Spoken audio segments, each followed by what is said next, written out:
And we're live with the Warwick F1 show. I pressed the wrong button, but we are here finally. My name's Jack Rowe, joined of course by Will Kingswood as ever. How you doing, Will? Hello, I'm back. We're looking at cars today, aren't we? I know you. I think you're going to feel a little bit more uncomfortable than what you normally do, right? Yeah, I know. I'm good with the racing. The cars are there to. They're just the means to the end for me. But this time we are looking at the means. And we have also got the president of Warwick F1 Society, Tom Bicknell. You're back again. Hello. Yes, nice to be back. I enjoyed it last time, so I thought, I'll try this again. So I came back on. Well, we're glad to have you. We'll be going through, yes, as Will said, we're gonna take this show and we're going to be going through some of the cars, some of the designers, some of the designs, some of the liveries, everything and anything we can get our hands on, and we're going to be doing it a little awards-like. So I'm gonna introduce a category, and these guys have got some suggestions they can make, and I'm going to throw in, a couple of honourable mentions. We'll have a discussion, and we'll try and award an eventual winner. So things like the best-looking car, the worst-looking car, the best designer of all time, etc., etc. We're going to get to that after the break, but we also saw the recent news, and I think it's kind of relevant to the topic at hand today, the sad death of Sir Frank Williams, one of the long-serving owners of a team, all the way back since the 60s. He spent more than 40 years in the sport, and only retired just last year. Of course, working through that his paralysis that he got back in 1986 as well. Legend of the sport, right? Well, yeah. I mean, if you want to pick, there are a few people in F1 basically that have had that impact, and to be honest, it's most of the team. The names are still in F1 today. You've got Enzo Ferrari, legendary Ferrari founder, Bruce McLaren, setting up McLaren, a team that's still in the sport today. But almost Frank Williams was different, because Williams doesn't have sort of like a road car division. Williams is purely about racing, and from where he came from the bottom. I think when he started, he couldn't pay. He was making calls in the local phone box because he couldn't pay his phone bills. To build up to teams that were like a team that was a titan of the sport in the 1980s and 1990s. Some of the most dominant cars that we've ever had. I think probably peaking at the 1992 Williams that Nigel Mansell won his title in. It has been difficult for them over the last few decades, but I think the fact it stayed with Williams, like you didn't get a buyout, you just had, there was always that team there. They were always the plucky underdogs, and quite often they were the Davids that could beat the Goliaths. Yeah, nine Constructors' Championships in all. Pretty incredible. Yeah, it's incredibly sad, and like you said, the last few decades haven't been great, but I don't think anything's ever going to take away from what Frank Williams has brought to F1. Yeah, I mean, there's not much more you can say to that. We're going to take a little song break. We'll be back with the main show after this, but, it's a sad day for F1, right? I think, as Will said, there are a few people, maybe your Murray Walkers, but the Nicky Lauders of the world, that have had a real big impact, and I think Sir Frank Williams was definitely one of them.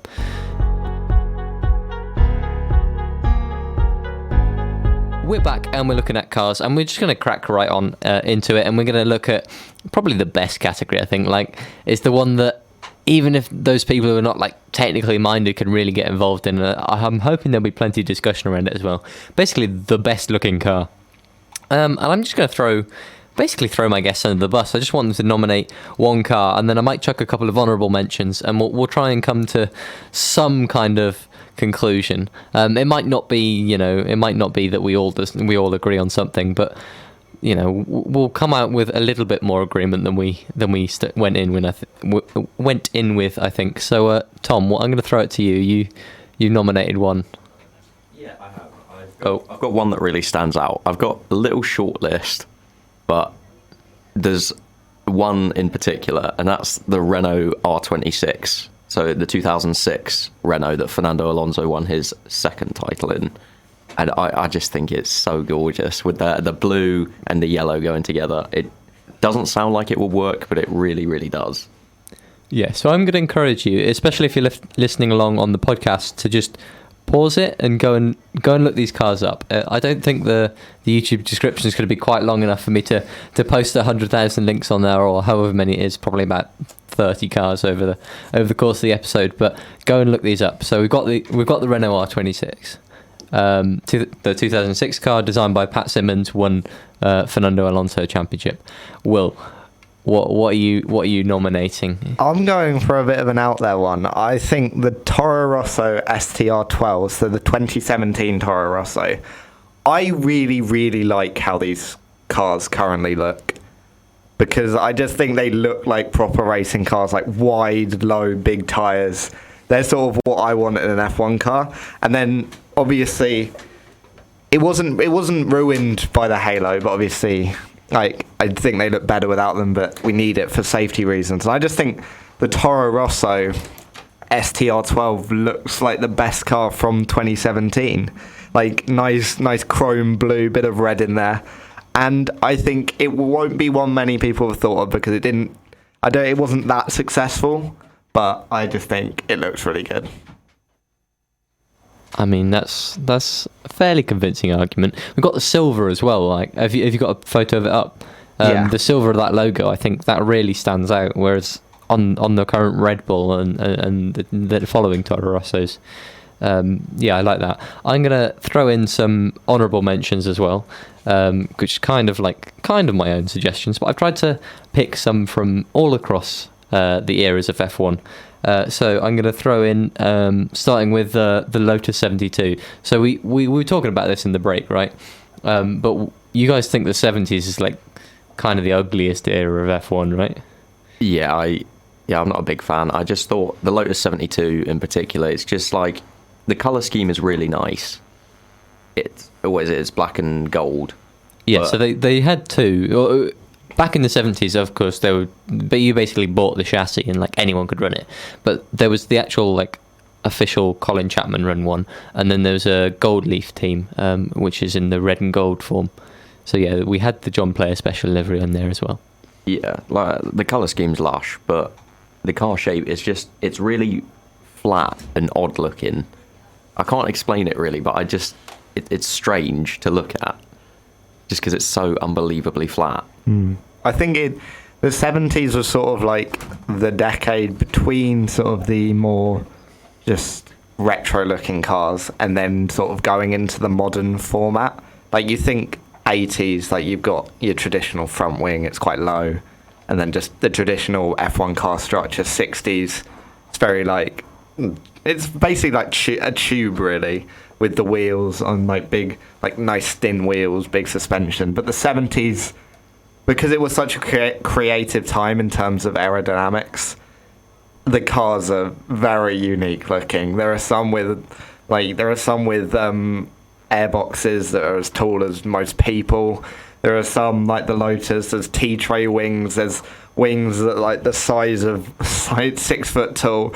It was a creative time. I think I agree with you on the JPS livery. Probably one of the best liveries of all time, but just not really on the best car. And I think you can see that because like the early 2010s, so like the 2012, 2011, 2013 Lotus, they were good looking cars because you had that black and gold. So I think black and gold works, but maybe not on this one. It's just a shame Romain Grosjean always had the 2012 ones in 3 bits. Yeah, okay. I'm not going to agree with you there. I think there's, obviously beauty is in the eye of the beholder. That's why we're starting with this. I want to get the debate flowing, but I really like this car. I think in the gold leaf colours especially, it really breaks it up. I like the angle basically, because it's just a wedge shape, but you've got enough contour and you look at it from the different angles. I like the little the front wings that are kind of all in one plane. It just looks nice to me. We're also going to throw it to another jump forward in time, and two cars from the 90s, the early 90s. First of all, the Ferrari 641. Now, the Ferraris in that era all ran a very similar livery, but I've picked out this one, or tried to pick out the one that looks the best. Yeah, the 641 it's your classic Ferrari look. It's just pure red, and it is unbelievably sexy. And that's my second choice if I was going to pick one from my little short list. No, that was my second choice as well. I've got a soft spot for black and any colour, and this one, black front wing, black rear wing, very simple red, and not that many like company. What's the sponsors? I forgot the word for sponsor. Not that many sponsors on it. It's just a shame it ended its season in a gravel trap in Suzuka. No, it's a good-looking car, isn't it? And we're gonna move on to the last car. I'm gonna put in this shortlist. It's the Jordan 191. So from just a year later, the first car that I think it's the first car that Schumacher drove, right? Yeah, it is, yeah. I've never understood this one. I'm going to be honest. It's just green. There's not much. But you just said that about the red car, right? Yeah, but red's cool. Green's not. No kid thinks to themselves, "Oh yeah, I want a green car." I want a green car. It's like, obviously there's the iconic 7-Up logo, but other than that, it's just a bit. Yeah. See, I'm very much on the opposite, and I'm starting to think it's because I like the weirder ones for some reason, like the Benetton with the green and all that. But the green and blue for some reason just makes it look like minty, I guess, and for some reason that's good. I like the big old like triple rear wing in the back. It's like DRS like on steroids. That rear wing is taller than I am. That was a Mercedes. That was the that's what Red Bull were claiming the Mercedes DRS looked like in Brazil. Okay, so we've got our cars. I'm going to run you through them very quickly. We've got Tom's recommendation, the Renault R26. We've got the STR12 from 2007. That's the Toro Rosso.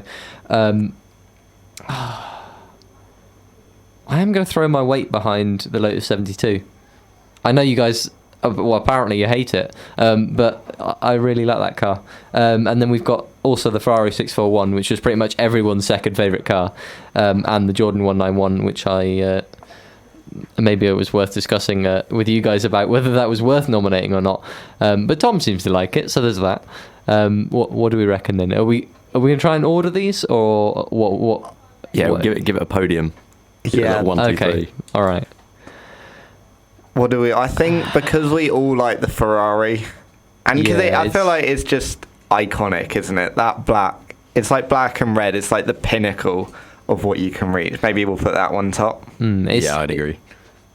There's something about Ferrari, isn't there? Just from the history that they have, but also just the simplicity. So I think, I can't remember exactly when they took up red cars, but I remember the last time they didn't use a red car was like 1968 or something. And that's before I think any single team in the grid was even there. It's just that history, and you see it's just so simple, and no one else can do that, right? Yeah. No one can just go, I own the colours blue. And in some ways Red Bull have tried, I guess, but it's just so vibrant, and the car itself as well looks good. You can't deny that. So what do we reckon for number 2? I feel like we can. I know you guys don't like this Lotus 72, so there's that. I feel like probably you're a bit optimistic on the Toro Rosso. Oh, come on. I was just about to say I'd be willing to back the Toro Rosso. Okay. I to think get no, in there. but I maybe we put the Toro Rosso third, and I think Renault second. No, that was gonna. Oh, guys. That blue and yellow is iconic. It's just because it's such a unique color palette. Like no one else has really done blue and yellow. Even Alpine, today, they're not yellow as well. They're just blue. Yeah. It's such an iconic like combination, and it just really works well. I guess we're hitting on a theme here, aren't we? That the liveries make a massive difference to the car as well. I think we're going to see when we come to worst looking in a minute that the liveries can make a car, but when the car is bad, they definitely just cannot save it, right? Yeah, if a car's ugly looking, the livery is fairly irrelevant. I got to be honest with you, that's the reason that Lotus is getting nowhere near the podium. Oh, that's mean. I think no, but I think the car and the livery combined, because I've got one. Well, from your shortlist, I've definitely got a worse one. And I don't want to spoil it, but it's not really the livery, it's the car that makes it look terrible. Okay, and then we're going to put the SDR12, the 2017 Toro Rosso in third. I really like that silver Red Bull logo on it. It's just nice, isn't it? It is very nice. All right, so we're going to take a break now. And we're back in the studio, and we're going on to... I think we're still on the fun ones, right? We've done the best looking cars, which means we kind of have to do the opposite. And there have been some absolute nightmares in F1. Let's go straight into it. We're looking at the worst cars. Tom, go on, hit us with your nomination. Yeah, so I've gone for the 1976 Legia JS5, which Jacques Lafitte drove, and managed to bag a pole with it, even though it is ugly. It's just this weird blue, boxy-looking flat car with a horrible front wing, and I hate it. Wait, is this the one with the massive airbox? Yeah, so... or the tiny squashed airbox? Oh, you went for the squashed airbox? Yeah, squashed airbox. The thing is, what amazes me, and we're going to talk about the airbox, is they've designed two cars, one with a big airbox and one with not, and both of them are awful. Yeah, they are really bad. We look at what's the ugliest airbox on the grid, probably Alpine at the moment, because it's just fat and It's just a fat airbox. This is that, just like quadrupled. It's just ridiculous. Did it work? I hope it worked. Well, if it didn't work, it wasn't worth it. He bagged a pole position and a fastest lap, and finished 6th in the World Championship. So I would say it didn't work. It wasn't exactly innovative. We'll say that. It just looked... God. Ugh. That is a minion car. Yeah, okay. So we'll move on to Will's nomination now. Well, so set the scene. It's going into 2014, 2015 new regulations. Mainly engine, but a few new aero ones. And a fun consequence of that was that most of those cars from those 2 years look hideous. And the worst one, arguably by far, is the Caterham, Caterham CS501 or something? CT05. CT05. It's awful. First off, green. I don't know what it is about green, but maybe I've just got something against green. But that car, so what most teams did was they just had the weird looking anteater nose on the front, and that looks terrible. Yeah, I think anteater nose is the PC way of saying it, isn't it? We'll say that because it's before the water shed. But I mean, those cars were terrible. Special shout out to, I think it was the Toro Rosso in 2014 and 2015. They had like a proper big anteater nose on the front as well. What a glow up they had over like 4 years. I know. They've done really well for themselves. But that Caterham did something different by attaching the front wing onto the anteater nose, creating one of the most hideous looking cars of all time. And it was also really, really bad. I think we're struggling to hold in the giggles here, just like looking at it. It is a hideous car. They've made that step down as well. You can see like it comes out from underneath rather than still being part of the front. You know, the line of the front wing. So we'll get on to some other honourable mentions or dishonourable mentions, perhaps. I'm going to throw my hat in the ring with the Tyrrell 012. Which, when you look at it from the side, doesn't look terrible, but they had two configurations, one with a flat rear wing, and one with basically like a dart-shaped rear wing. And there's something about the rear panels. It sucks in at the sides, just like the opposite of the cars at the moment. It's like anti-barge boards. And when the rear wing is in that diagonal shape, it looks like a literal playing dart, and there's something about me that just wants to just like buy one so I can just hit it with a sledgehammer. Yeah, I'm gonna be honest. When I first saw this one, I didn't know why you'd put it on because it looked relatively inoffensive, just black and green. But now, you don't like. I thought you hated the green, right? No, but it's outweighed by the black and bit. Oh, okay. I love that. Yeah, I know that one. That is awful. But I hadn't noticed the rear wing, and now I notice it. I do hate it. It looks. I like the best way you could describe it is it looks like a dart. It looks like a thing you throw at a dartboard. Yeah, I think I've gone kind of understated, but the depth of the hatred I have for this car is what's coming through. The longer I look at it, the more I dislike it. I'm going to throw another couple of honourable mentions in as well. So we have the Arrows A1, especially the one with the where the front wing is kind of like has a space in it. I think the air intake is there, and it's just like it looks like his nose is broken.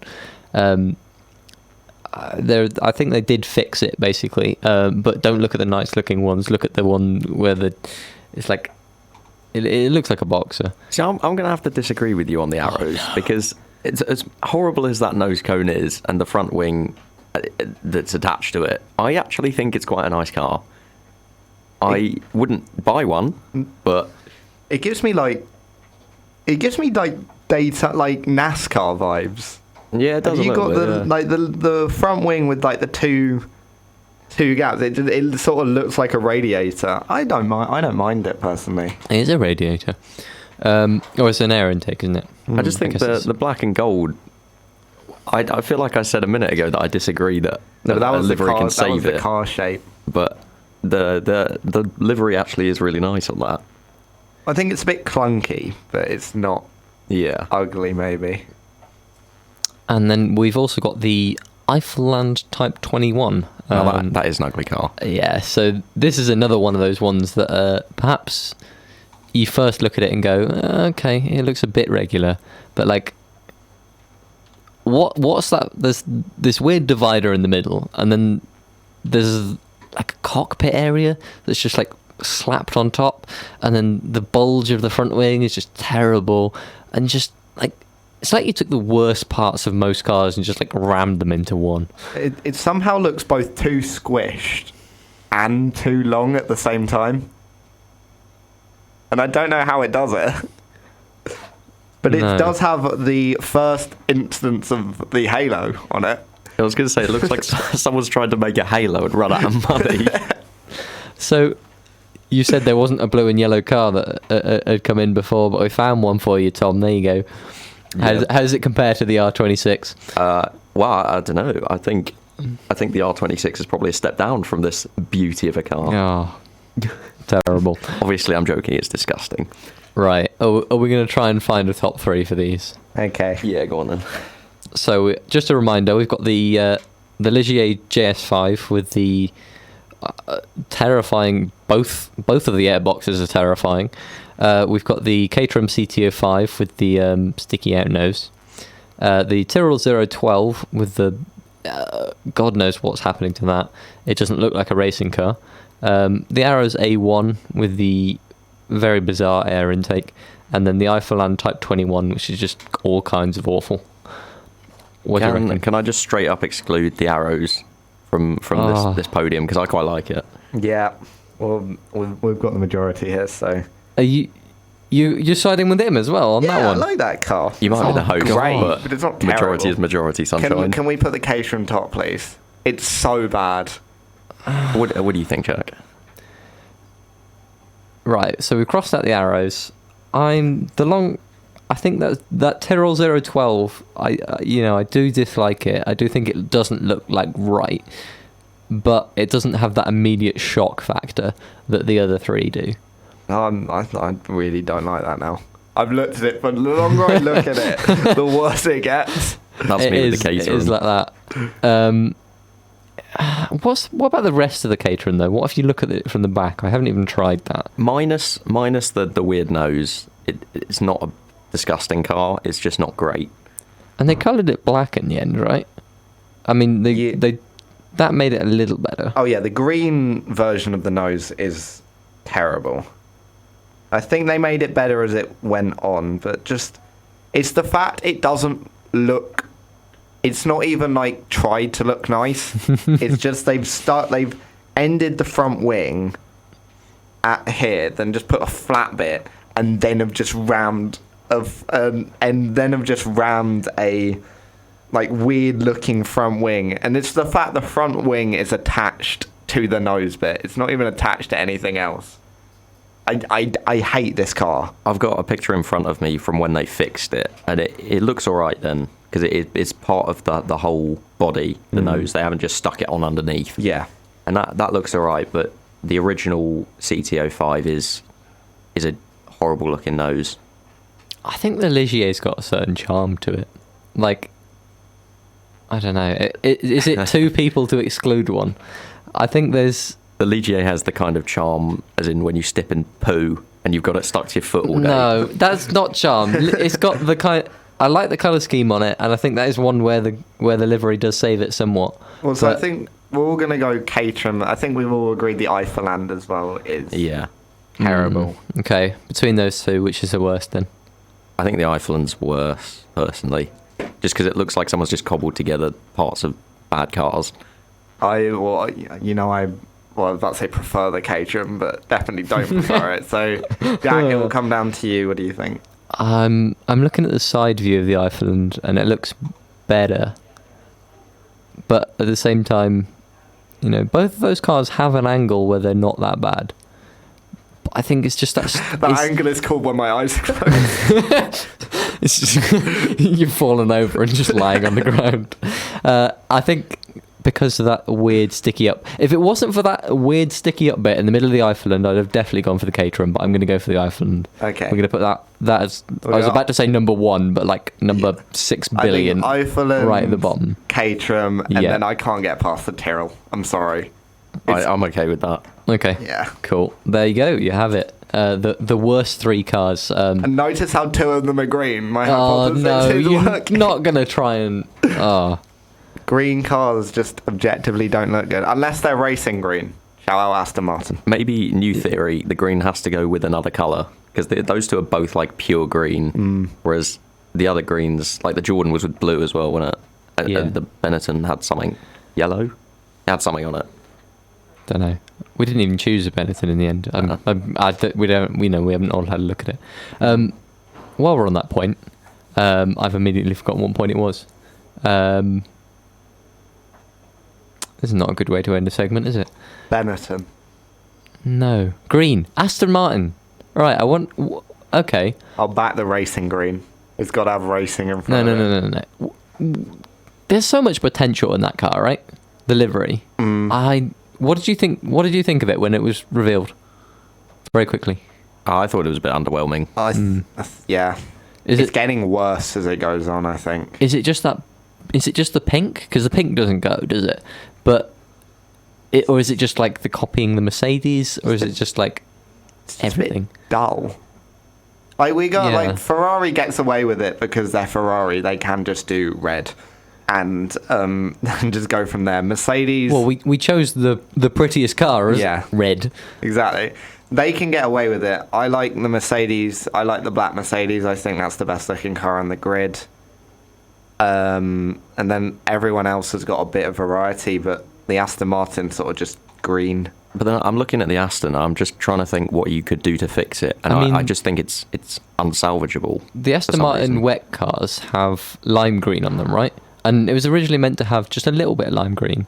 And when you look at the mechanics overalls, the ones with lime green on as well, that goes really well. So I really wanted that in the car, which was basically the whole point of this last 2 minutes, just so I could say that. It hurts my eyes, the pink.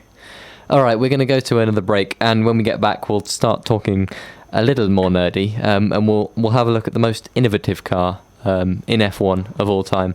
Have a look at some of the things that have made leaps and bounds and got us to where we are now in the V6 hybrid era.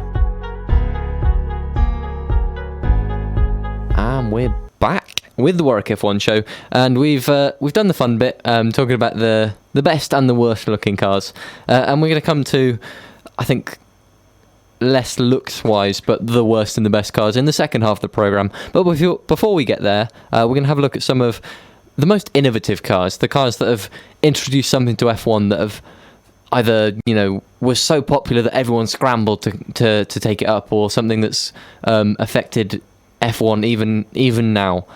So I guess we're gonna go straight into it. So what did you choose again, Tom? So I've gone for the Lotus 78, which is the 1977 and 78 Lotus, which Mario Andretti won the championship in. And I've gone for that because I want to say ground effect. Is that the right word? Yeah, I think yes. I definitely. I mean, there's no debate. Yeah, ground effect. Yeah. So it started focusing more on the air underneath the car, sucking the car to the floor, rather than the car over the top of it, pushing it to the floor. And I just think that's, it's shaped F1 for the next, I don't know, however long it's been since the 70s. Basically, it's still going up until now. Well, yeah, I mean, they're bringing it back. Like, they're bringing it back for a reason, because obviously air over the top of the car gets all messed up, but under the car it's a bit more stable and it's better for overtaking. And if you can do both, as Lotus managed to do, then you're going to win, because you got double downforce, basically. It gives the look of a little bit of a boxy car, because it's got quite thick barge boards that stick out quite far, but it might not look great, but it really did a job, and it led to Andretti winning the championship and the constructors going to Lotus with 7 wins and 11 podiums. Yeah, a very successful car, as well as one that created that innovation. I think there was before that I think the 78 was the first car that made ground effect work. There was a Brabham that kind of accidentally did it when they moved their air ducts into the wrong place and found an extra 70 kilos of downforce. I can't remember which one that was. And then there was the fan car, which we'll get to later as well in the craziest cars section. But yeah, that was the one that really made it work, and it was a step above everyone else. Did you have one, Will? I do. Right. I'm going to preface this with, this is not why I watch F1. I don't understand the majority of these innovations because I don't do engineering. But looking at it, I'm going to go for the Brawn BGP 001, the only ever Brawn GP car. But what a thing it was. So basically, from what I've read here, is that the diffuser, which I think, correct me if I'm wrong, is where the air comes out of. They basically can make it bigger by putting a hole somewhere, and that gave them a lot more downforce. And it was someone at Honda realised this, and obviously Honda became Brawn because Honda pulled out because of the financial crisis in 2008. And I think Williams had worked it out as well, and then enough Honda engineers went to Toyota that they'd worked it out. But the fact that the Brawn came along, Ross Brawn had bought that team for £1 in 2009. They rock up to the first, they weren't even at the first 2 tests. They rock up to the final test. They're about a second a lap quicker than everyone else, which is just really funny to me. Can you imagine, I don't know, I'm trying to think, probably Alpine gets sold, gets bought by, maybe let's say whoever is the team principal of Alpine. They rock up and they're somehow a second a lap quicker than the Mercedes, because Honda wasn't a good. The 2008 Honda wasn't a good car. I'm not even convinced it was mid-table, was it? Yeah, it was quite far down. I think they got 1 podium in Britain 2008 because of the whole wet race. But then just the fact that the double diffuser was so powerful, and that the big teams hadn't worked it out. Ferrari and McLaren, that was probably their worst seasons of the millennium. I'd say 2009. I mean, Ferrari, maybe you could argue that... 2020. 2020, yeah. I keep looking back at that, and I genuinely hadn't realised how poor they were last season. Yeah, they were pretty awful. But yeah, I just think the fact that they rocked up on a shoestring budget with this innovation that won them the title in one season, just one and done, sell it to Mercedes, I think that's the best What's the category? Most technical? Innovative car. Just on that note that it was their only car, I appreciate the fact that they've called it the BGP 001, as if they were going to go into the hundreds with cars, and they made one. Yeah, it was a good one to make though. Yeah, I'm going to put some other ones down there.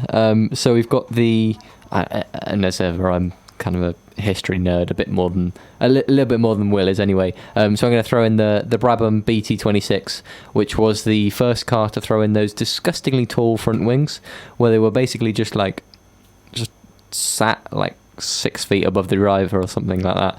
And I think they were banned mid-season. So some versions of the BT26 had the tall wings and some didn't. But the reason they were banned mid-season was because everyone started doing it, because it was just better. It was somehow, I guess I don't know why. I'm not enough of an engineer to say why that was more effective. But it was. And that's there.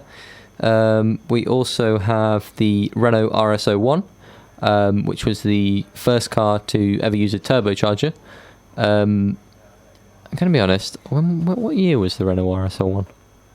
I want to say 78. This will be a fantastic guess if I get it right. That's my one guess for this. It was 77. Oh, I'm always close or there. Yes, it was a while back in the 70s. That was kind of the first version of the Renault team. They had a very lovely livery as well. But yeah, that turbocharger, it wasn't that effective, but it was something that's really shaped the way that F1 is now, right? There's no way we have V6 engines without the incredible. I think how much can you attribute the hybrid engine to that? I think it's about 20%. Yeah, I mean, I know, a turbocharger and another hybrid engine are not the same thing, but it was the first one to have that auxiliary power, to have something other than just raw pistons coming up and down to give it that beef. So yeah, I think they were ahead of their time, let's say it like that, because it wasn't a terribly good car, but they definitely predicted the way it was going. And I'm going to finish off. Maybe I'll throw a recent one in there for Will, and the Mercedes W11, the dual axis steering, which I thought was quite good. So there's rules against movable aerodynamics in F1, and it was considered to not be that. No one else was allowed to copy it, I think. Were they explicitly banned from that? I want to say that it wasn't worth it because it was going to be banned the year later, and I think it was quite a complex system. I never really worked. Did it work? I think I never it really saved figured it out. Because the thing was, it wasn't necessarily just speed. It was a lot about tyre wear as well, wasn't it? And no one really was close enough to the Mercedes to see if it was worth it. Yeah, we didn't see the Mercedes half the time because they'd shot off into the distance. Exactly. It's really hard to see on the fastest car on the grid how much faster that made them, right? I mean, conspiracy theorists, you could say, oh, they didn't have DAS this year and they're far slower, but I don't think that's right. I think it's because the regs hit them hard. Honestly, I just look at the regs and think, I read about what other people think the regs are going to do, and then okay, cool. Now I know what to think. Stealing opinions from other people. The reason why I've tried to put that in there as well is because the rules are getting far more restrictive, and I think that was just that's so far out the box. They just rock up to Spain and can move the steering wheel. It's what is going on? It is pretty crazy. Yeah, all right, we've got to kind of rank them then. So, again, we've got the Lotus 78, the first car to really use ground effect. We have the Braun BGP 001 with that double diffuser. We have the Brabham BT26 with the silly front wings. The Renault RS01 with its turbo. And the Mercedes W11 with dual axis steering. What are we thinking?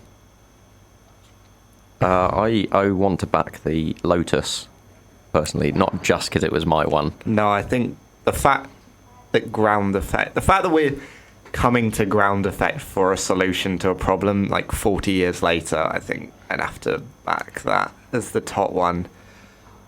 The one I'm not sure about is the turbo, Because while it has obviously innovated the sport, it's sort of only it's come back in, and one thing the turbo cars weren't known for was reliability. There was about a 50% chance they'd blow up every race, and like you saw that in a lot of the cars. I want to say that won those titles didn't have turbos. I think the one that's standing out for me is the 82 Williams. Didn't have a turbo and was slower, but because they actually finished the races and didn't blow up, was the reason Keke Rosberg won that title. So maybe not the turbo. So I want to read out the results of their Renault RS01. Starting in 1977. You ready for this?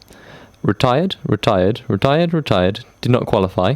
Retired, 10th, not classified. 13th, retired,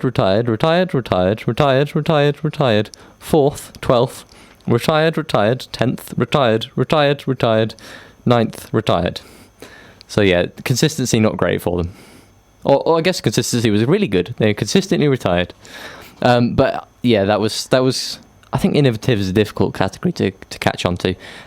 So I'll agree it was at the time not a great innovation, but it's something that we've seen used a lot more. So we're going to put an X through that?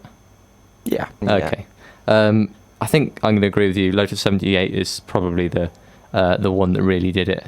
And I'm a fan of Colin Chapman, so that's no problem putting that at number one. What do we reckon? Das, I don't think we're too... No, I think just because it got banned after 1 year. Yeah. I mean, it might have had... Maybe it was the reason Mercedes were quick, but we don't know. I still want to back the double diffuser, especially because it then went into the blown diffuser of the Red Bulls. I think there was just... It's that innovation that you'd like to see in F1. Some, like, an engineer from Honda reading the rules really closely and realise you can put a hole in a specific spot and suddenly you get about, 10-20% more downforce. And then everyone having to catch up to that very, very quickly. Yeah, I think it's between that and the tall wing Brabham, right?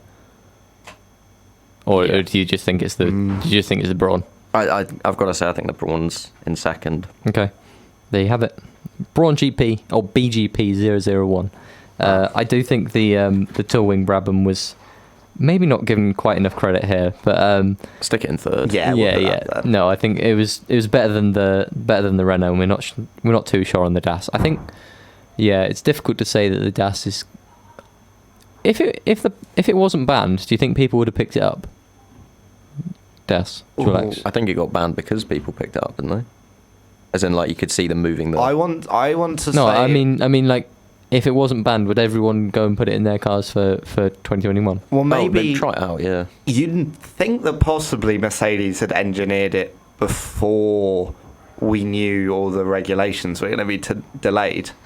Like, that's one last hurrah, and then all the regulations change. I imagine it gets banned in the 2022 regulations, and they're like, because if you think of the idea and you could make it, like, they were probably thinking about it in 2019. They were engineering it then. If that gives you that, realistically, if that's enough of a push, that can be the only thing you need to win the title, and then you can put all your eggs in one basket in 2022. I just don't think it was worth. I think it was such an innovation that no other teams would have felt it was worth it to try and engineer it during the season, especially because, well, at least before COVID, this year would have been the first year of the new regs. Okay. I think it's a fair summary, isn't it? Yeah. Okay. So we're going to come back after the advert break, and we're going to look at some of the most mental cars of the last, well, of all of F1 history, from cars with 6 wheels to bizarre looking airboxes, and some of the craziest inventions, which are kind of by nature are going to be more historical again. And we're back, of course, talking about cars from all of F1 history. We've gone through the best looking car, which we decided was the Ferrari 641. The worst looking car, which we decided was the Eifelland Type 21. And the most innovative car, which we reckon is the Lotus 78. So now we've got the craziest car. And there have been some pretty crazy cars, but we have to look a little bit further back. So what have you gone for here, Tom? I've gone for the Brabham, the BT46B. So the very famous fan car. Yes, it only ever ran one race, and that was won by Niki Lauda in Sweden. And I just think it's wild that there's a fan on the back of a technical car like an F1 car. Do we know why they did it?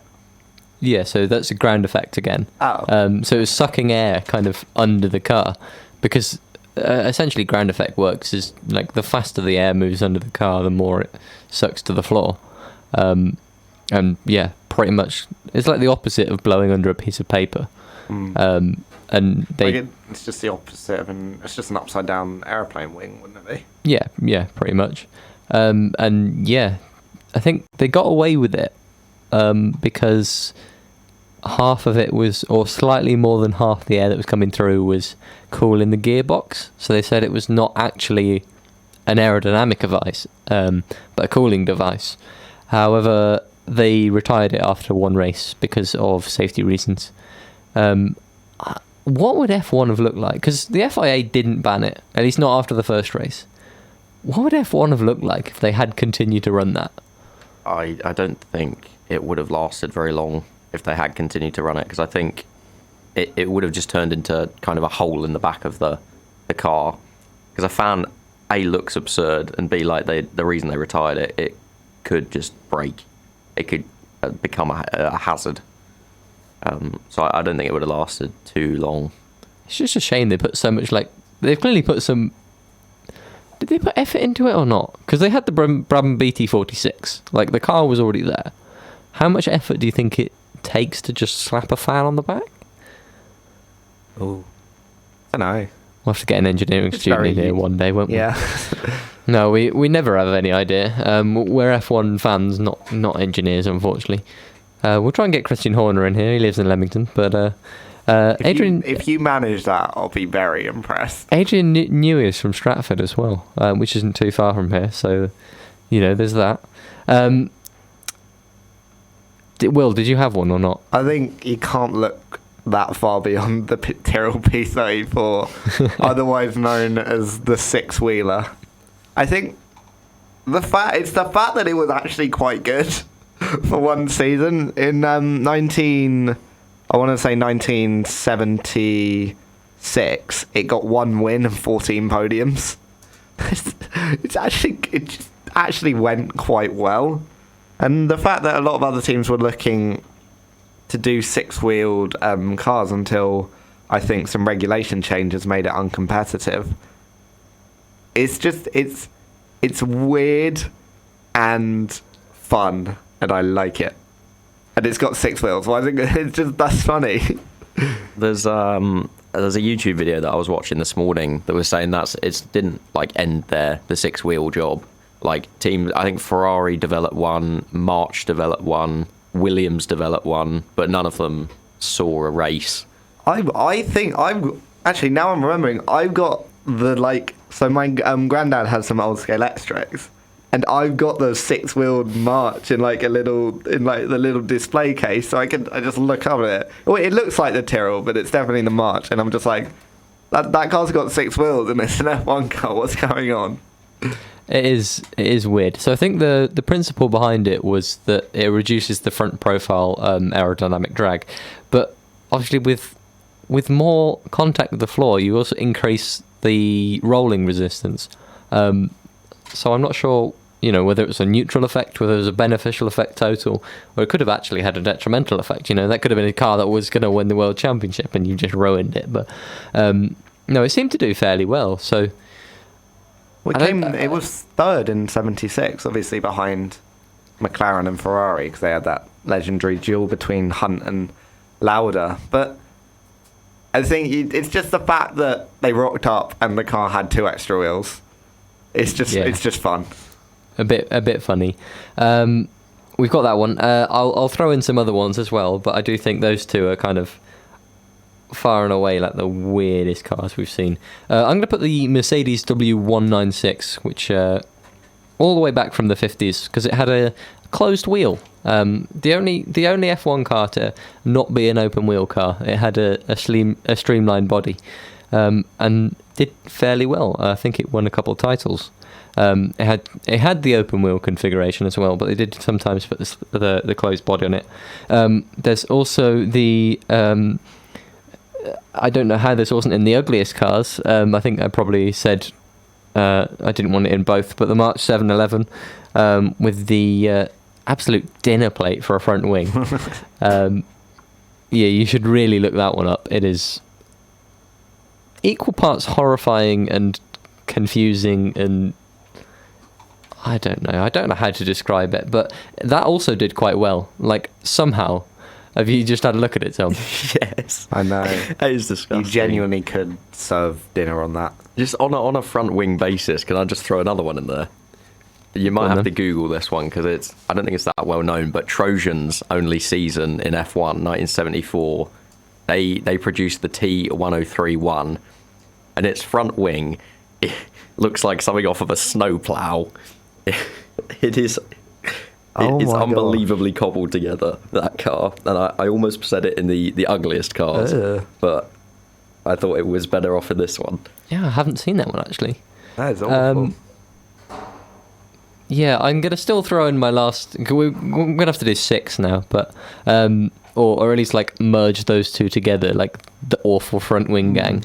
But we've also got the Tyrrell 25, which I actually think is a really good-looking car. But it had the X-Wings. So basically, each... How else do you describe it? It's an X-Wing car, isn't it?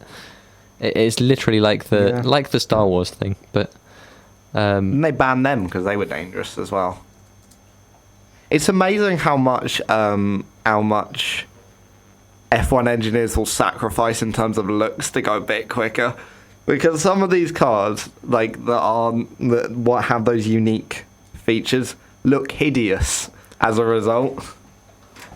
Like I'm yeah, I like the fan car. I think that looks great, but I think it was a decent looking car to begin with. If you stuck it on an Eiffel Land Type 21, it's probably not going to make it look any better. So what do we think? Yeah, so I'm a big fan of putting that March 711 in the top 3 because I really am disgusted by the front wing, to be frank. Is it crazy though? It is ugly. It's definitely ugly. It is kind of crazy because it looks like someone's just plopped a surfboard on top of the nose cone. It is terrible.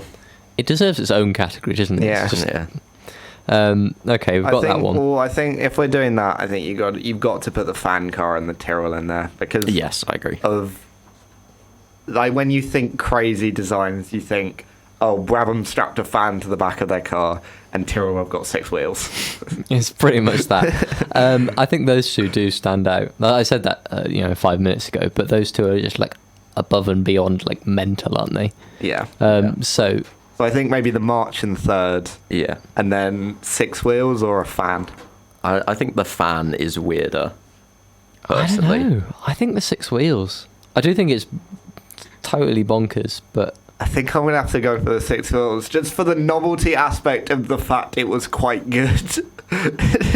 At one point, they came third in a championship. They won a race. They got like 15 odd, 30 odd podiums. And it lasted longer as well, right? Yeah. They raced it in multiple seasons, I think. Yeah, I think it just wasn't very good in like 77 or something. But then you're forgetting, actually, that the Brabham fan car, 1 race, 1 win. So 100% win record on that. Wait, it won? Yeah. Why did they get rid of it? Nicky Lauda. Safety. Yeah, it was just because they thought it might break, I think. Oh. And all the ground effect cars were just like terrible for safety because if you hit a bump or anything, it's just like you lose suddenly. Like the air comes out and you lose all your downforce. Yeah, but it was kind of nice of them to retire it themselves.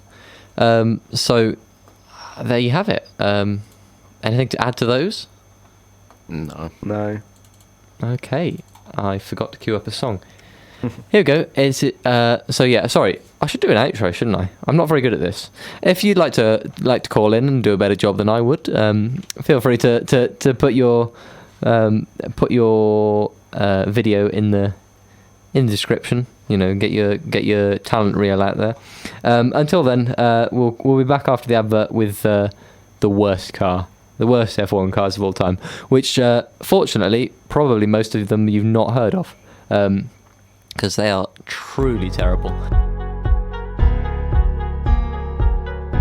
And we're looking at the worst cars of all time. It's a bit of a precursor. We started with the best looking, then went worst looking, and then after this we are going to do the best cars.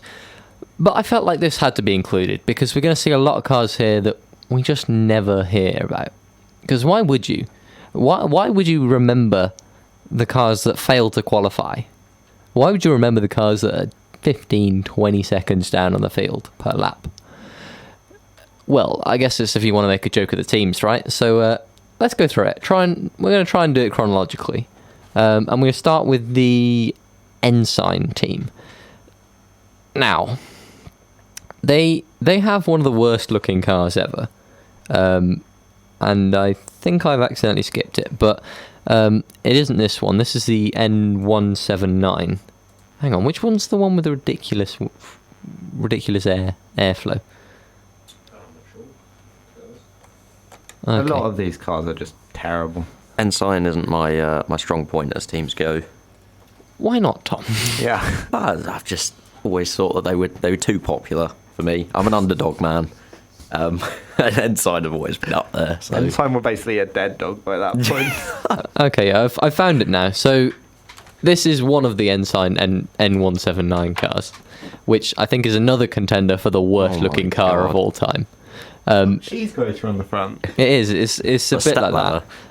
However, they did actually fix it because that kind of didn't work, and it really showed in their performances. So because we don't know anything about these cars, pretty much we're just going to have to go off what's statistically the worst. So the performances for the Ensign N179, which unsurprisingly debuted in 1979, did not qualify, retired. Did not qualify, 13th, did not qualify, retired, did not qualify, did not qualify, did not qualify, retired. So it had one finish. That's only a start, right? Because what do you reckon? 1979, that's kind of the start of... Would you count that as the start of the modern era? 79, yeah, probably, yeah. Or mid-80s maybe. Yeah, mid-80s. The first one I'd probably remember is 86. But I don't, and there was sort of just a very gradual shift. I honestly think the biggest shift we've had is to the 20 from 2008 to 2010. The biggest shift I can remember. But other than that, they were all just sort of developed from one another and just got a bit more complex throughout the 70s, or throughout the 90s and 2000s especially. Yeah, so of course, right back at the start, there was some slow cars, because the differences right back then in the 50s and the 60s were pretty big, but you just can't tell whether it's because of the driver and all that. However, what you can definitely tell is if we're happy in saying that 1989 and 1990 are part of the modern era. We're happy in saying that? Yeah. Then we have the Eurobrunn ER189, which and I guess the ER189B, because it's just an evolution of the same car, which debuted in 1989. The first 7 races entered. There was one driver per race, and it didn't qualify at all for any of those races. But back in those times, that was when there's 14, 15, 16 teams on the grid. And they did manage to improve it for the following year when Roberto Moreno took it to 113th place and 1 retirement. However, it's actually not a bad looking car, is it? I have it, but I don't have my phone now. I feel like this is going to be a short segment because I just can't ask these guys anything about these cars. They're just so terrible. It's all right. Yeah, it's kind of... Is that a Jägermeister? That is a Jägermeister livery. We need to bring that back. Do we? It's not legal. Bring it back with the Camel cigarette. Yeah. Oh, Let's just stick go back to Marlboro the- in there as well. Marlboro, Yeah, yeah. exactly. I think, but I'm going to throw one out there. The Andrea Moda S921. Do you mind if I take this one? Yeah, no, you can have this. I had a lot of fun reading about Andrea Moda formula. Did you ever watch the Josh Ravel video? No, I didn't. Yeah, watch that. That was such a good one. I'll note that down. I'm gonna have to watch that later. Can I just point out as well? I know you're going to go on a rant, but Roberto Moreno has gone out of the Eurobrun and ended up in Andrea Moda as well. So Yeah, he's just have the history of like the worst I was cars. going to say our boy Roberto Moreno's back, and again the better performer in his team of the two of them. But I just thought Andrea Moda formula was the worst outfit ever. I don't know about team like car necessarily, but let me run you through what they did. They rocked up in Brazil 1992, which was the third race of the season, having not entered the first two, and they proceeded to get one start from 11 entries for both drivers, and even then retired on lap 11. They didn't show up to the French Grand Prix. They were excluded from the German Grand Prix, and they were expelled from the championship 2 races from the end after their owner was arrested for fraud. I want to say they didn't show up for the French Grand Prix because they couldn't get through a driver's strike. I think that was true. Yeah. Yeah. And I like the fact that the one race they qualified for was Monaco. So like the pinnacle of F1, and you just have like one of the worst cars ever on the grid. Of all of their entries, only 3 times did they manage to get past pre-qualifying, and then once obviously into the actual race, of which they retired very quickly.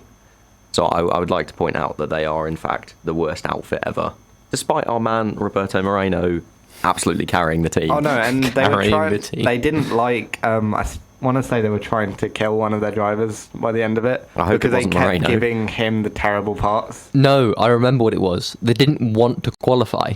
Oh. They didn't have the money to keep they keep giving him engines. So they just gave him the worst tires. Well, you say Andrea Moda. I think it was Andrea Moda was probably the worst team I'd Yeah. go for, but.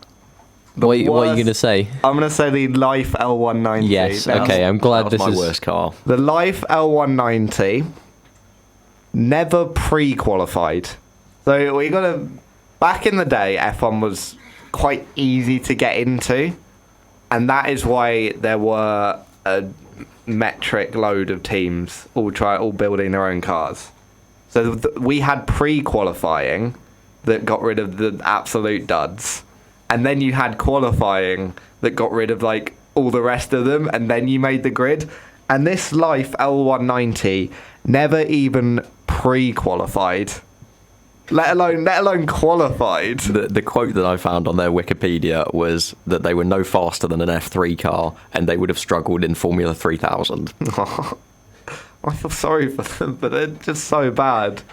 And then we've got one more, but I think we all know. I'm going to take this one.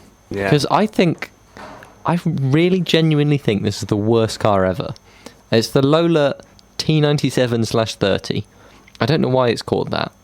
I mean, it's more well known as the MasterCard Lola. Yes. I guess that's the team, isn't it? But what happened to Lola is they found the sponsor, MasterCard, and MasterCard said, can you enter into F1 this year? They were planning on entering in 98, but they eventually entered in 97. Sorry, the other way around. In 97. Yeah. So they built the car in a month. They didn't do any testing. They didn't get the aerodynamics right. They didn't qualify because they were 11.6 and 12.7 seconds off pole times. That is insane. The cars were sent to the next race, but MasterCard pulled out because they were just that bad, and they never raced again. So that's my nomination. I think they were harsh. MasterCard were harsh on the team. Well, yeah, of course, but we're not judging based on, how bad True. the designer was. It's just like They were 11 seconds, so... it was. Does it? Because the thing about life is they were there for like 3 or 4 seasons, and that car didn't qualify Then they at didn't all. even know when to quit. Yeah. So I think we've sort of got our 3. We've got the MasterCard Lola, the Life, L190, and then the Andrea Moda S921 or whatever it's called. Yeah. The Andrea Moda car was the only car to actually enter a race, which or start a race. I Fine. suppose. I think so. We'll put the Andrea Moda third. Are we putting that third? Even because that was an absolute it was an awful shocker of a car. team. And it was an awful. Yeah. It was the worst team. Okay. Watch the Josh Ravel video. I always shout him out, but that's because he is the best F1 YouTuber, in my opinion, and I would love to be him. Okay, Tom, what do you reckon? MasterCard Lola, which was like, I think statistically probably slower, or the fact that the Life team were just like, they had so many attempts and they just weren't close. When I did my research this morning, I had the Life as the worst car, but I think I've changed my mind now. I think that MasterCard Lola was abysmal. Not that the Life wasn't, but I'd probably put the Lola up the top, I think. I've just found a piece of information that might change your mind. Oh, okay, go on. The Life team, in all its attempts, never ran more than 8 laps before having to stop because of technical problems. Okay, right. That's the worst. Life it is. Okay, on that note, there you have it, your worst team of all time. Sorry, the worst car of all time. This is giving me a headache, right? I'm sorry, how can you not build an F1 car that runs for more than 8 laps? There you have it. Or faster than an F3 car. Should we Who move on even to the knows? best cars? Oh, quickly? please. We are going to do that in just a second. This will be more fun. It should be. So for the best cars, we're looking at kind of the cars that have exceeded expectations and the cars that have annihilated the field. But I think what's important is if, like, if you're the Mercedes W09 and you won by 3 seconds last year and now you're winning by 3.2 seconds, it's like, yeah, okay. But it's the cars that have come out of nowhere and just like, wow, what is this car? And we're back with the Warwick F1 show, and finally we get to do I think, probably the hardest category to decide, right? Good looking cars, yeah, maybe, but there are so many good F1 cars, because every season there's a car that stands out, I think. Maybe it's not always the one that wins, but there's a big step up or something like that. So we're going to have a real tough time. But let's try. So go for it. Let's start with you, Tom. What do you reckon? So statistically, I've taken wins and stuff into account, but also I remember the Red Bull 2011 RB7 being one of the most dominant cars ever, just because Vettel absolutely crushed the championship that year. And I'm going to say that I think the 2016 Mercedes was the most dominant, but I would also like to give an honourable mention to that Red Bull, because there were literally 2 races that year Vettel didn't finish on the podium. One he retired and one he came 4th. So that's a madness. He got in 2011, it was 650 points. That's ridiculous. In 19 races. Should we try and do the maths? We'll try and keep track of no, because that won't work, because we've got some cars if you before go on Wikipedia, it should have constructors' records. This is definitely something I don't browse from time to time, but it should tell you which car was best points-wise, because obviously it's difficult. I'm throwing the W11 in there. I know we mentioned it before, but that car, because it was just so dominant, there was no one really up there. So it didn't win 4 races. 2 of them were driver/team error. The other 2, they didn't win at Abu Dhabi because by then they just didn't, I guess they didn't see the need to try. And then obviously one of the one of the Britain races. But you just that's like the 2020 season. It wasn't boring, but because we had some amazing races. But you did sort of turn up each week thinking, which Mercedes is going to win now? And I think, especially after what it would have been 7 years of the hybrid era, to still be that dominant for that period of time is very impressive. Okay, so we have another contender for the Mercedes crown, right? Because what do you reckon, Tom? Do you think that's the best Mercedes that they've made? I personally think the W07 2016 one was the most dominant and impressive Mercedes car, just because they won all but 2 races, of which one they crashed into each other. So, what's not to love there? Basically, boring to watch for the other teams, I would assume. But it just the fact that they could race each other and not have to worry about the other teams because they were so far behind. Hamilton and Rosberg just minced everyone that year. That was kind of what I was hoping you'd say, because for me too, that W07 was just so far ahead of everyone else. We better throw some older cars in there, I think, because we're looking at. I know F1 seems to have a tendency more these days to have one dominant car over the other, but there have been some ridiculous cars over the history of F1. So the first ever World Constructors Champion car was the Alfa Romeo 158. I didn't put it on this one originally when I sent these guys the shortlist, but I've kind of changed my mind because in that season it won every race, every single one. And of course there are probably only 5 or 6 different cars that were built then, because it was just your average sports car. Ferrari would build one, and Alfa Romeo will build one, and Maserati will build one, and then you have to buy one of the 3. But to win every single race, and then I think most of the races the next year as well. It was a good start. Good start for Alfa Romeo in F1. We've also got the McLaren MP4/2.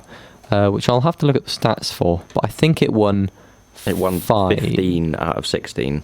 That was the. Oh no, sorry, that's the MP4. Yeah, my bad. Ooh. Just diving in there with stats. I mean, no, you brought up the 4.2, and I was like, I looked at it. It was like the 84-85 season, so that was Lauda, Prost, going at it, half a point in it at the end. Can't get that this year. I'm still annoyed that we can't get a half a point margin at the end of the year. Why did Russell have to be good at Belgium? But I think the 4 definitely up there. I think another honourable one, the Williams FW14 and the B, like that. It's on the Wikipedia page. It says, consider the most technologically sophisticated car to have competed in F1 because it's got semi-automatic transmission, active suspension, traction control, and anti-lock brakes. It's like, oh, we've just got all the driver assist, do we? Yeah, we're playing on easy mode. Yeah, and I think this line says it a lot. The FW14B was so successful that its successor, the FW15, which was available mid-season in 1992, was never used. It was so good that they didn't want to improve it. So the thing for me about the... Okay, we went straight into the MP4/4, but the thing about the MP4/2 is that it was in use for 3 years, and it was second once. So it was won the first 2, and then it was second in its 3rd year. So it had a 3-year lifespan at the top of the sport. I know it didn't, maybe per year it didn't win as many races as the MP4/4, or the FW14B at least. But the FW14, it's hard where you draw the line of what's a new car and what isn't. But the originally FW14 struggled with reliability. So at least one of them retired from the first 4 races of the 91 season, and it didn't win because of that. So that's but there were some dominant cars in the 80s. I know we like to pretend it was all 1v1 battles, but there were some incredible cars back then. I mean, the cars were great.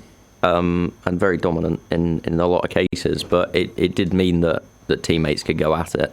Because, for instance, the MP44, Senna versus Prost, and they won between them 15 races out of the 16, 15 poles. You know, it like Hamilton Rosberg in 2016, it means that they can just go at each other without having to worry about everyone else, which can lead to, you know, some great battles, but conversely it can lead to, you know, the F2002 where Schumacher kind of runs away with it and Barrichello's a wingman. Yeah, I was about to mention that one. So was I. His lowest position was third at the second race. And the second race wasn't even in the F2002. Yeah, no. It was in the old car. I think that was fairly standard in those days. The cars sort of came along a few races in, but first, third, first, second, first. Yeah, and in all but one of those races, when he finished second, it was Barrichello that had won. Yeah. However, the thing about the F2002 is the car the following year was not quite as competitive. So it was used for the first 4 races of the next season, and it won, I think, just one of them. Is one way of putting it. But yeah, it was not quite so fast. It's still an incredible car, though. I mean, right? 100% podium rate is insane. Who's got what? So Vettel and Hamilton have come the closest to that. Vettel 2011, 13, 11? Yeah, I think he wasn't on the podium twice that season. And Hamilton wasn't on the podium twice last season. Yeah. Technically finished on the podium in Austria, but 5-second penalty. And Italy, he had the drive-through for, was it a stop-go? Or something for going into the pit lane when it was one closed. of the two. He could very easily have done all podiums as well. Yeah. Which is why the W11 was so good. I guess that's why you don't drive through the pit lane when it's closed. Let's try and go through the full list, because I don't want to. We're not going to try and put a number Can we one do on a top this. 5 this time? No, I don't think we can. Right? I think we have to choose a top one. Oh God! With top 1. So let's Just go got the through No, the. we got to do the top 3. Let's go through the contenders again. We've got the Alfa Romeo 158, which won every single race in the very first season. I before think that it's one. too old. Yeah, Okay. They only discard it. had 6 races. We've got the McLaren MP4/2, which won 2 years in a row and came second in its third year. We've got the McLaren MP4/4, which how many 15 was out that of one? 16 15 wins. out of 16 wins. We've got the Williams FW14B, which the B version just annihilated the championship, right? The 14 was not quite so fast, but Didn't you say it was struggling with reliability? yeah. Yeah. So the B won all but 2 races. Let me find it quickly. Well, no, it didn't quite. The B. Okay, yeah, no, it the was B very. one, yeah, it was a bit unreliable. They all were back then. Yeah, Not too bad. but it was on the podium in no. Not the MP44. Oh my goodness, we've got so reliability many good. problems there. Yeah. So I honestly want to say my 3 would be the 4-4. We haven't finished though. Oh, go We haven't on, finished go the on. rundown yet. Go on. We've got the we've got the RB7, the 2011 Red Bull. We've got the W07, the Mercedes from 2014, and then we've got the W11, the Mercedes from last year. So that's like 8 or 9 cars. Statistically, right? Just throwing something out there for the RB7 2011 Red Bull. It looks like it wasn't as good as the other cars on paper because Mark Webber was sandbagging. Not intentionally, he was just bad. But, you know, Sebastian won 11 races that season. Mark Webber won 1. So, you know, if he had been on a quality level like Sebastian was, that car would look like an absolute, you know. Kids these days talk about Hamilton and Bottas. I remember Vettel and Webber. God. I think my 3 would have to be, just not in this order necessarily, but would have to be the MP44, the F2002, and I'm going to see the W11 and say the W07, which I think was underrated and quite how dominant it was. Yeah, I would agree with those 3. Yeah. I don't know. You're the host, you can veto if you want. No, I'm not going to veto any, but I think those 80s cars, like, I'm not so sure about the FW14B. I think just on paper, because it was just, you know, how can you say a car that had, what, I can't even count that many. 5, 8, 10 wins in a season out of 16. How can you say that's slow? But compared to the company it had, I don't think it annihilated the competition quite like some of the other ones. I'd put the F2002. As your top one? No, not as number one. I'd put that on there. Oh yeah, I'd put the MP4/2, and I'd put the W07. I think. So just swapping out the MP44 for the 2. Yeah. Yeah, I think. Well, we've got a majority, so we'll stick with the 4. No, that's all right. In order, what do we think? I think that third would be the MP44. It won 15 out of 16 races, and I think That is true, actually. That is a fair point. But I think if one of their cars finished a race, it won. Yeah. And I think that's, and then, to be honest, that happened with. Well, actually, To be fair, Yeah. the drivers in that car that year, Alain Prost and Ayrton Senna, two of the greatest Godly. drivers of all time. True. Actually, maybe the drivers are slightly up. Okay, we'll put the 4 fourth, third, because you're probably, if you were going like greatest season and team and like entity, just the perfect mix of everything, you'd probably put that season for McLaren near the top, if not at the top. I'm probably a little bit biased, actually, though, because the F2002 might not have been a better car than the MP44, but every time I go on the F1 game, I get absolutely shredded by that F202. It's so fast in a straight line, like ridiculously, and I think that's biasing me. I still think we put it at the top. At the top? Whoa, hold on. I think. Well, What happened to the W07? I don't know. The No. W07, I think, is one of those underrated cars. I'd somehow underrated because no one really remembers 14 to 16 because it was just Mercedes at the top. And that's why I think it's underrated, because we don't really appreciate how dominant it was. Everyone remembers Hamilton-Rosberg battle in 2016, but no one remembers third place. Yeah, no, that's the thing. Everyone remembers Hamilton-Rosberg, and only Hamilton-Rosberg for a reason. You tell me who the top 5 drivers were in the championship that year. Yeah. I think no Vettel idea. was third at about 9 races or something. Yeah. I don't know. Maybe we don't rank them. I think we go the 3 best cars. I'll tell you now, I'm putting the W07 top if we're ranking them. If not, then, which one's top? But that's the one I'm putting top, personally. I think I'll go for the 2002 just because Schumacher on the podium at every race. Yeah, that was incredible.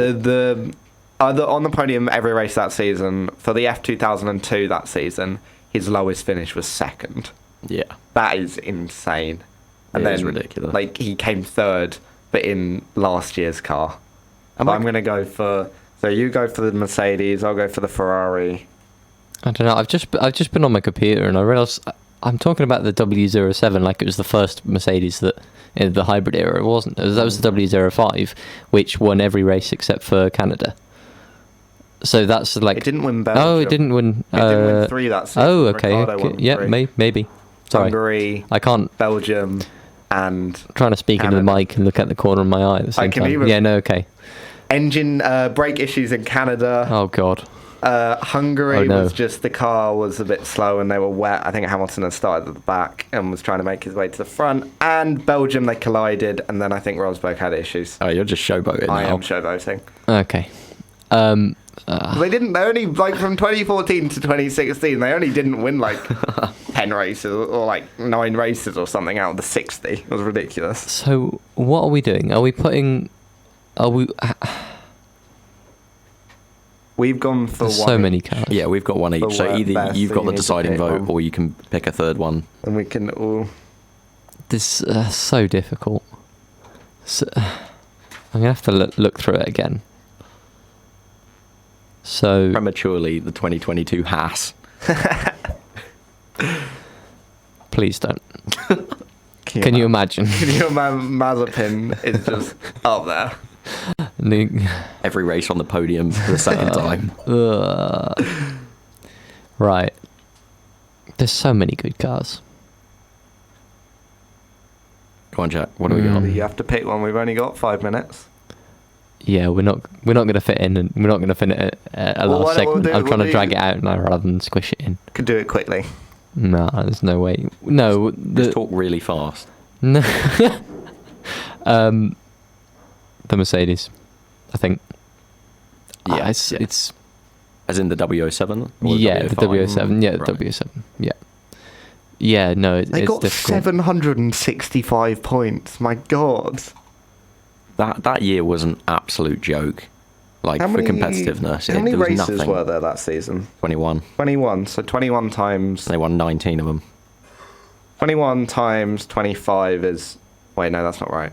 How many 26. points? 43. Oh, yeah. I was So thinking about 21 fast, so. times 43, 903. So what's that? 765 divided by 903. They got 85% of all the points they could have. That. Oh, yes. Yeah, no, they did. No, I read that this morning, actually. I could have told you that. That's a lot of points. Just the fact that not only was that car incredibly quick, the consistency was another level. Literally one car failure retirement in, 42 races combined between the two of them. Yeah. 42 races, one car failure retirement. And obviously they crashed Mercedes into each have other. just been on it That with is- reliability. You know, you can't compete with that. So from So for comparison, the F2002 scored 82% of the most available points. oh well, statistically the Mercedes must be better then. I think that statistically, I want to say the MP44 was one of the best ones. Do you want me to work it out quickly? Oh, we're gonna have to. It now might you be said race that. percentage. You told us to string it out. We're doing maths now. Yeah, it might be race percentage, but some statistic has the MP44 as the top one, I think. Someone look up like what the point scoring system was in 1988. Not sure. 10,987 points. 9-6. 1988. Yeah, 9-6. So they could have scored. Oh, now we have to think. Math. So they could have scored 15 points per times. race. How many races were there? Is it 16. some special rule about how? Oh, it's only the not for 11 best constructors. results. Not for constructors though. Just while these two Constructors, they added them all up. Oh, not for construct. Okay. No. while these two are doing their maths, I'm just gonna bring your attention to the ugly Legia GAS5. 83%. 83%. Please for go the away and look it MP4. up. It's disgusting. All right. Right. I think we have picked statistically the 3 best cars. Yeah. I think we did, yeah. And, Brawn. you know, it's not just... No, they faded off towards the end of the season. Now I'm Brawn interested GP to see before how. the midpoint of the season. Now I'm interested to see what the W11 managed to get in Okay. terms of percentage. You told us to string this out. I know I did. And I'm also a stats student. I'm liking this, but... Is it worth talking about the last section?